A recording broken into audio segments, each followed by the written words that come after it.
आदाब, मैं हूँ शादाब और आप देख रहे हैं नया वक्त रिव्यूज़। आज हम बात करने जा रहे हैं बम्बई के एक नौजवान शायर जनाब कमर सिद्दीकी साहब से। कमर सिद्दीकी साहब बुनियादी तौर पर शायर हैं, लेकिन उन्होंने अपनी पहचान मुदीर की हैसियत से सबसे पहले बनाई है। बम्बई से निकलने वाले उर्दू चैनल के मुदीर हैं। तकरीबन 20 सालों से ये रसाला निकाल रहे हैं। आज हमारे साथ बात करने के लिए कमर सिद्दीकी साहब मौजूद हैं। कमर साहब, आपका इस्तकबाल है। सबसे पहले आपसे मैं ये सवाल पूछना चाहूँगा कि आप कॉलेज के ज़माने से शायरी कर रहे हैं, लेकिन अब जाके आपका शेरी मजमूआ मंज़र-ए-आम पे आया है। इसे तकरीबन 25-30 साल से ज़्यादा का अर्सा लग गया, ऐसा क्यों? अब देखिए, ये जो बड़ा दिलचस्प सवाल है और ये अक्सर पूछा जाता है, तो इसमें तो एक मज़े की बात यह है कि इसको आप समझ लीजिए कि ये जो बम्बई की जो भागम भाग वाली ज़िंदगी है उसका इस्तिआरा समझ लीजिए कि इसमें वक्त ही नहीं मिलता है आदमी को इतना कि वो इस तरह तवज्जो कर सके। लेकिन जो संजीदा बात इस हवाले से अगर की जाए तो वो ये है कि जैसे अभी आपने कहा शादाब के एक रिसाला मैं निकाल रहा हूँ, और वो रिसाला उर्दू चैनल जो है वो जिस तरह से नया वरक़ या ज़हन जदीद रिसाला था उस तर्ज़ का रिसाला है, और उसमें बहुत वक्त लगता है, इसका अंदाज़ा तुमको होगा। बेशक। तो बहुत सारा वक्त जो है वो सर्फ हो गया इसके ताल्लुक़ से ये अदबी सहाफ़त में।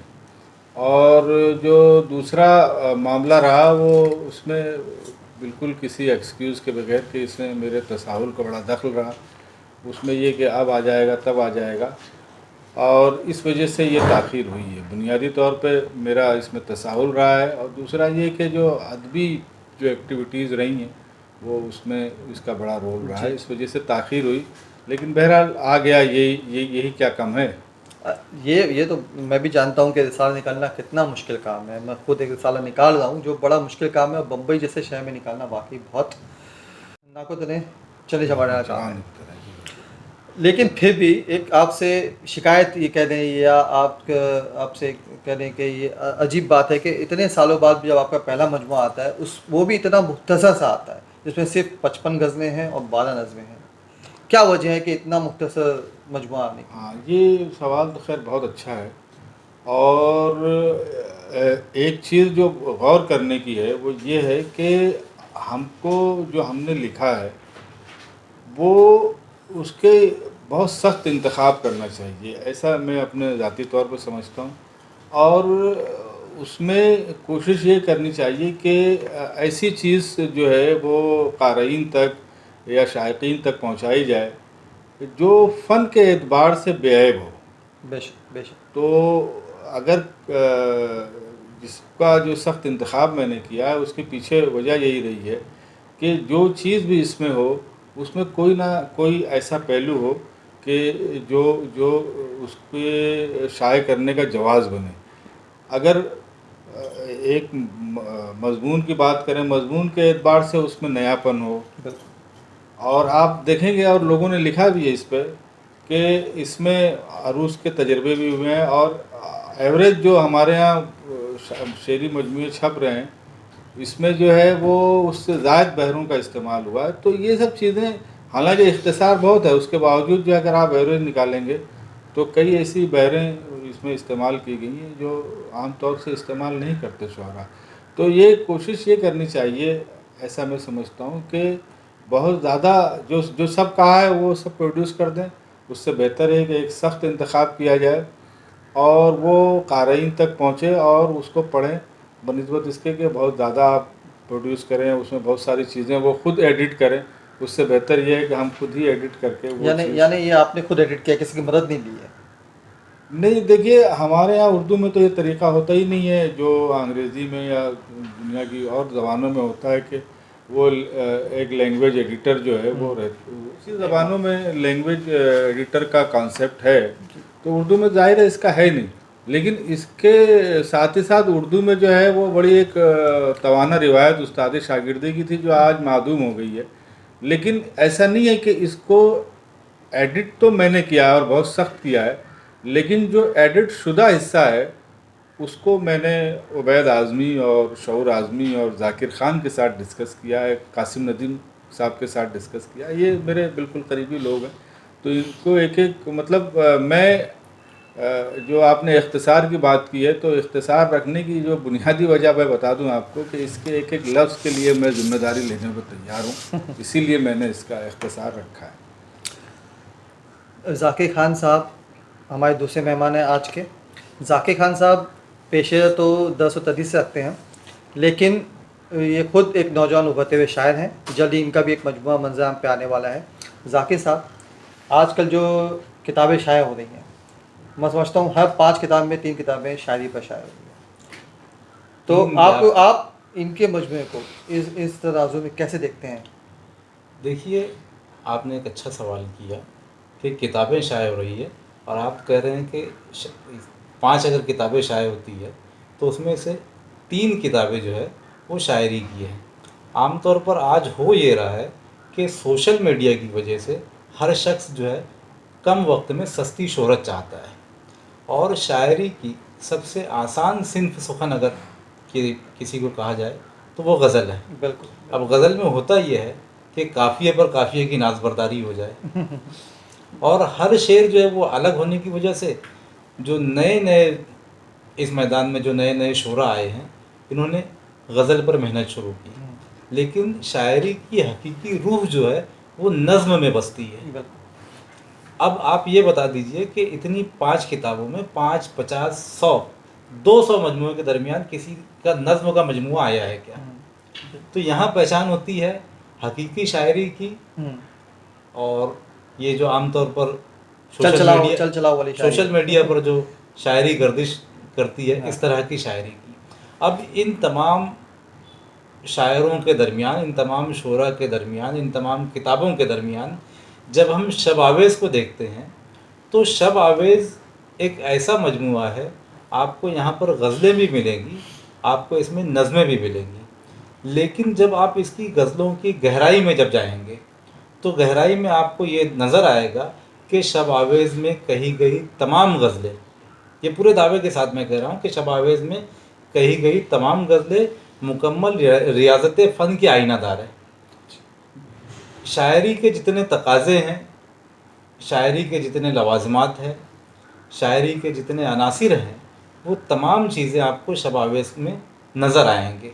ये चीज़ें खाली दूसरों में नज़र आती हैं। इसी तरह से इसकी जब नज़में आप देखेंगे तो ये नज़में जो है इसका कैनवस बहुत वसी है, यानी हम उसको कहें कि मेरियट्स ऑफ थीम उसको अंग्रेज़ी में कहा जाता है कि इसकी थीम जो है नज़मों की वो हर नज़म में आपको अलग मिलेगी। कहीं पर आपको नज़में जो है वो नॉस्टैल्जिक परफॉर्मेंस में मिल जाएगी, कहीं पर आपको नज़में जो है इसमें इकोलॉजिकल सिस्टम पर मिल जाएगी, माहौलियात पर आपको नज़में मिल जाएगी। शब आवेज़ में 12 नज़में हैं, तो ये 12 नज़में अलग अलग मौज़ूआत पर हैं।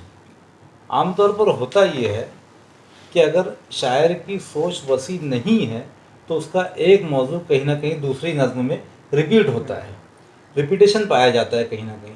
ये शब आवेज़ की नज़में आप देखेंगे तो इसमें कहीं पर रिपीटेशन नहीं है, जैसे मैंने तो ये तमाम चीज़ें जो है शब आवेज़ में मौजूद हैं। तो इस तरह से हम कह सकते हैं कि शब आवेज़ ये मजमूआ जो है आज के दौर में असर हाजिर में जो शाये होने वाले मजमूए हैं उनमें एक नुमाइंदा मजमूआ है। चलिए, अब इसी बात को आगे बढ़ाता हूँ मैं कि गज़ल तो उर्दू के आबरू है, बड़े बड़े लोगों ने कहा है, बड़े बड़े उस्तादों ने कहा है इस बात को, और हमारे यहाँ एक रुझान भी है गज़लें ज़रा कहने का। आपके यहाँ भी गज़लें ज़्यादा हैं, वो नज़में कम क्यों हैं? नज़में हम उर्दू वाले कम ही क्यों लिखते हैं? आपके यहाँ भी सिर्फ 12 नज़में हैं, आपने ज़्यादा फोकस गज़लों पर ही किया है, क्या वजह है इसकी? देखिए, ऐसा है कि नज़्म का जो मामला है तो हमारे यहाँ तो आप देखिए कि गज़ल भी तो नज़्म ही है, ऐसा तो है नहीं कि गज़ल नज़्म नहीं है, लेकिन ये कि उसको एक सिनफ़ी जो इख्तिसास है उसका। लेकिन मुझे ऐसा लगता है कि हमारे यहाँ जो क्लासिकी गज़ल के बाद जो गज़ल है वो एक तरह से उसको हमें छोटी छोटी नज़में ही समझ लेना चाहिए, इसलिए कि एक शेर में अगर मोहम्मद अलवी की आप मिसाल ले लें या पूरी जदीदियत के ज़माने की ले लें या फिर बाद के जो ज़माना है जिसे पोस्ट मॉडर्निस्ट ज़माना कहा गया, उसमें भी मुझे लग रहा है कि अब ऐसा जो है वो वक्त आ रहा है उर्दू शायरी पे कि गज़ल, ये जो मुशायरों की शायरी है इसको जाने दीजिए, ये एक अलग मसला है, वो वाकई वो मसला है, लेकिन जो हमारी मेन स्ट्रीम की जो शायरी है उसमें मुझे ऐसा लग रहा है कि गज़ल और नज़्म बिल्कुल करीब आ रहे हैं। और ये शायद ये जो बाउंड्री है वो ख़त्म हो जाएगी। इसलिए ये आइडेंटिफाई कर पाना, इसकी शनाख्त कर पाना कि किसी ने या मैंने खुद गज़लें क्यों ज़्यादा कही हैं, नज़में क्यों कम कही हैं, वो तो मौजू तय करता है असल में, क्योंकि वो मौजू हो सकता है 2 मिसरों में समा जाए, या हो सकता है कि फिर वो एक नज़म की सूरत ढल जाए। तो ये इस तरह से उसको शनाख्त कर पाना बहुत मुश्किल है। लेकिन मुझे ऐसा लगता है कि दोनों में कोई बहुत ज़्यादा फ़र्क है नहीं। अब जो जिस तरह की शायरी हो रही है, जिस तरह से तनव्वुअ आया है गज़ल के मौज़ूआत में, तो वो मतलब ऐसा लग रहा है कि इसमें कोई बहुत ज़्यादा फ़र्क नहीं है, और इस तरह से जो है वो शनाख्त कर पाना बहुत मुश्किल है कि किस तरह से आपने गज़लें ज़्यादा कहीं और नज़में क्यों कम कहीं। एक एक एक जो आपका जो मौजू होता है वो तय करता है थीम को असल में, बिल्कुल। या सिन्फ को जो है वो मौजू तय करता है। तो ये इत्तेफाक ऐसा हो सकता है कि मैं अपने आप को मैंने गज़ल के लिए ज़्यादा सूटेबल महसूस किया हो, लेकिन ये है कि नज़में मैंने कही हैं और ठहर के कही है, लेकिन ये है कि उसको मतलब ये कि कोशिश की है कि पूरी तरह से मुकम्मल हों वो नज़में, उसमें कोई कमी बेशी ना हो। मुमकिन है कि अगला मजमुआ नज़मों का ही हो जाए, ऐसा भी हो सकता है। तो ये चीज़ें हैं। और जैसे दूसरी ज़बान खासकर हिंदी ज़बान वाले नज़में बहुत अच्छी कहते हैं, जिस तरह से उर्दू वाले गज़ल बहुत अच्छी कहते हैं, हिंदी वाले नज़म बहुत अच्छे कहने लगे हैं। तो उर्दू वाले ऐसा लगता नहीं कि कहीं नज़मों में पीछे हैं? नहीं, देखिए, एक तो आप क्या मसला ये है कि अगर नज़्म के जो है वो आप शायर के तौर पे देखें तो आप नज़ीर हैं और इकबाल हैं और अख्तरुल ईमान हैं। ज़ाहिर है कि उसमें नून मीम राशिद और मिराजी भी हैं, लेकिन नहीं, मैं आज की बात कर रहा हूँ, असली देखिए आसरी जो मामला है वो बहुत पेचीदा है, और उसको बहुत शॉर्ट गुफ्तगू में उसको मुकम्मल कर पाना बहुत मुश्किल है। तो बात आपने कही कि इस ज़माने में जो है वो गज़ल लिखने का रुझान बढ़ा है या ज़्यादा है, तो ये देखिए ये मसला बड़ा मतलब पेचीदा है, इसको वक्त दरकार होगा। लेकिन मोटे मोटे तौर पे मैं बता दूं आपको कि गज़ल जो है, अब अगर आप के पास या हमारे पास कोई इस तरह की मशीन हो कि हम ये मालूम कर लें कि इस 1 साल में कितनी गज़लें लिखी हैं, तो मुझे लिखी गई हैं, तो मुझे यकीन है कि 1 लाख से ज़्यादा गज़लों का डेटा फाइंड होगा कि 1 लाख गज़लें लिखी गई हैं। लेकिन वाकई उसमें अगर गज़ल ढूंढने जाएंगे तो शायद एक भी ना निकल पाए। तो इससे ये अंदाज़ा होता है कि ये सिन्फ में जो है ना वो कुछ खुदकार ऐसा मामला है, खुदकार के वो कहलवा लेती है। जैसे रदीफ़ है, काफ़िया है, मीटर है, तो उससे मतलब कुछ चीज़ें बन तो जाती हैं, लेकिन जो गज़ल है असल में वो बन नहीं पाती। चुनांचे आप देख रहे हैं कि अगर हम इरफ़ान सिद्दीकी, शहरयार, इसके बाद की जो जनरेशन है उसमें से अगर आप एक देखें तो एक नाम शहपर रसूल, फरहत एहसास, या ऐसे 2-4 नाम आपको मिल जाएंगे।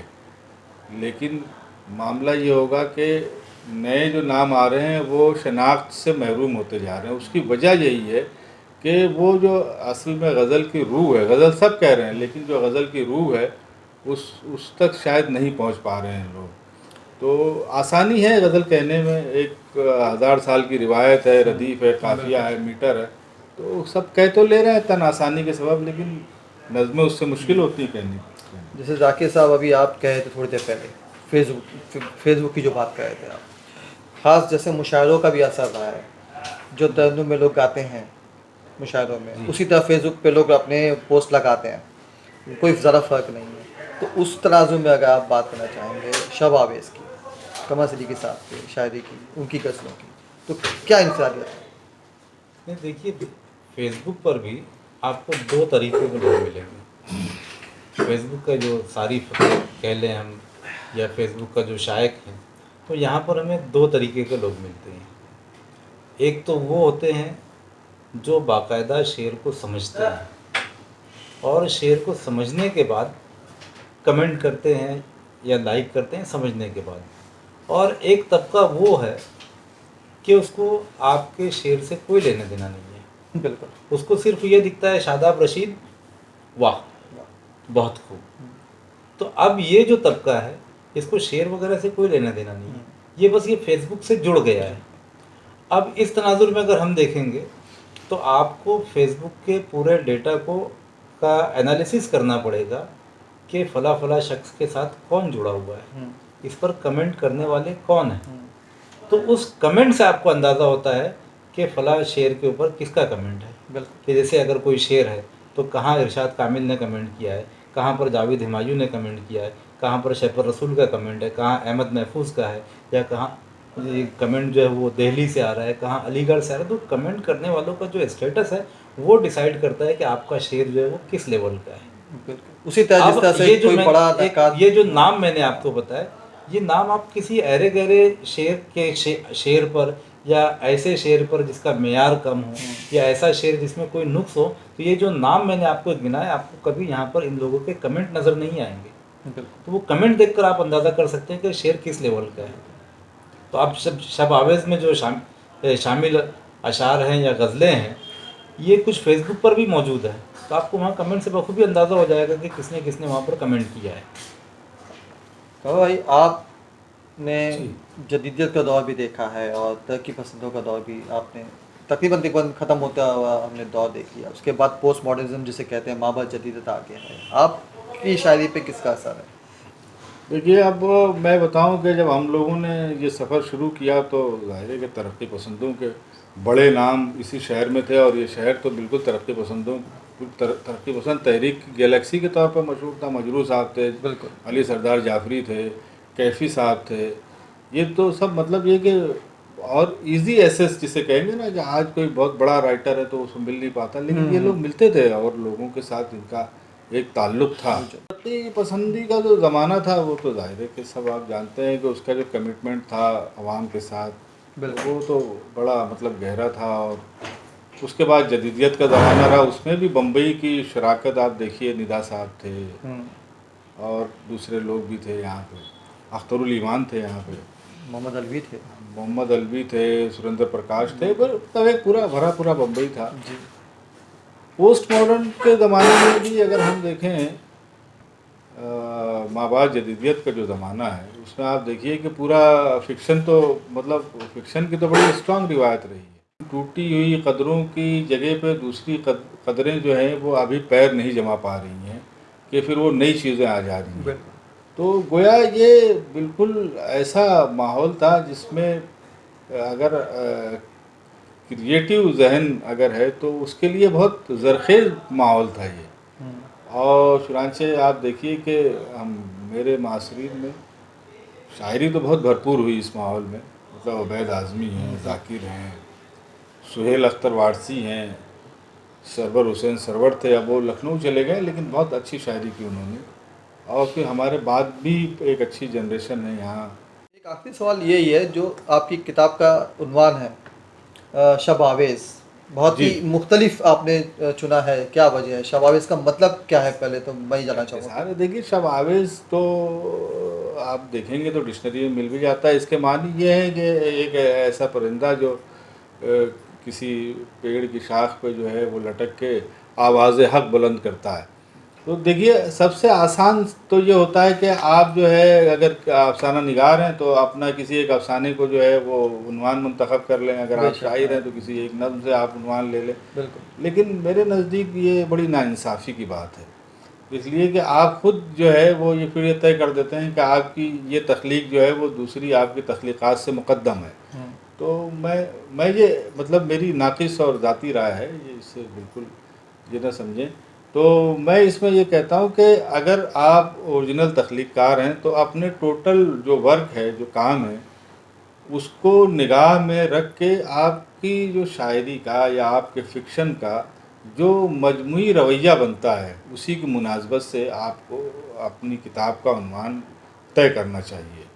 तो मुझे लगा कि ये उन्वान जो है वो मुनासिब रहेगा, और ये पूरी मेरी शायरी का जो सफ़र है उसको जो है वो बहुत सलीक़े से इसमें समा गया है। तो ये मैंने ये उन्वान जो है शब आवेज़ ये तय किया इसका।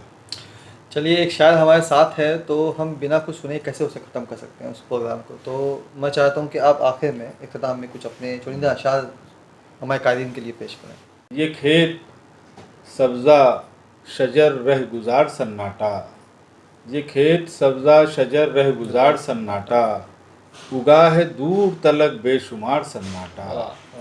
हमारे ख्वाब कोई और देख लेता है, हमारे ख्वाब कोई और देख लेता है, हमारी आँख खला इंतज़ार सन्नाटा। वाह अच्छा। और ये कभी तो छेड़ कोई साज कोई नग़्मे जां, कभी तो छेड़ कोई साज कोई नग़्मे जां, कभी तो अपने बदन से उतार सन्नाटा।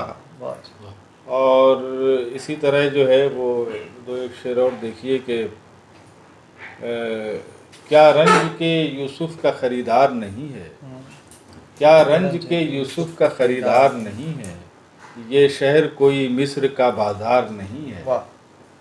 और एक मेरी गिरफ्तारी पे कोहराम है कैसा, एक मेरी गिरफ्तारी पे कोहराम है कैसा, वो कौन है जो तेरा गिरफ्तार नहीं है।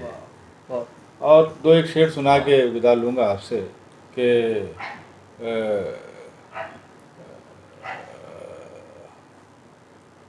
फिर वही खाने बर्बाद हमारे लिए है, फिर वही खाने बर्बाद हमारे लिए है, शहरे गरनाता वो बगदाद हमारे लिए है। फिर वही कहर, फिर माफ़ कीजिएगा, हाँ, शहरे गरनाता वो बगदाद हमारे लिए है, और नींद के शहरे तिलिस्मात मुबारक हो तुम्हें, नींद के शहरे तिलिस्मात मुबारक हो तुम्हें, जागते रहने की उस्ताद हमारे लिए है, वाह। जागते रहने की उस्ताद हमारे लिए है। चलिए, बहुत शुक्रिया भाई। बहुत शुक्रिया कमर साहब, आपने अपना कीमती वक्त दिया। जाकिर साहब, आपका बहुत बहुत शुक्रिया, आपने कीमती वक्त दिया। आप हमें ज़रूर बताइए, कमेंट कीजिए, लाइक कीजिए, शेयर कीजिए, और कमेंट में हमें ज़रूर ये लिखिए कि आप उर्दू की कौन सी सिन्फ ज़्यादा पसंद करते हैं, गज़ल या नज़्म, या किस सिन्फ में आप ज़्यादा शायरी पढ़ना पसंद करते हैं। अगली बार हम ज़रूर मिलेंगे एक नई किताब के साथ, एक नए मेहमान के साथ। शब आवेज़ की कीमत सिर्फ 100 रुपये है, और आप इसे नीचे दिए हुए लिंक से हासिल कर सकते हैं। शुक्रिया। शब बख़ैर।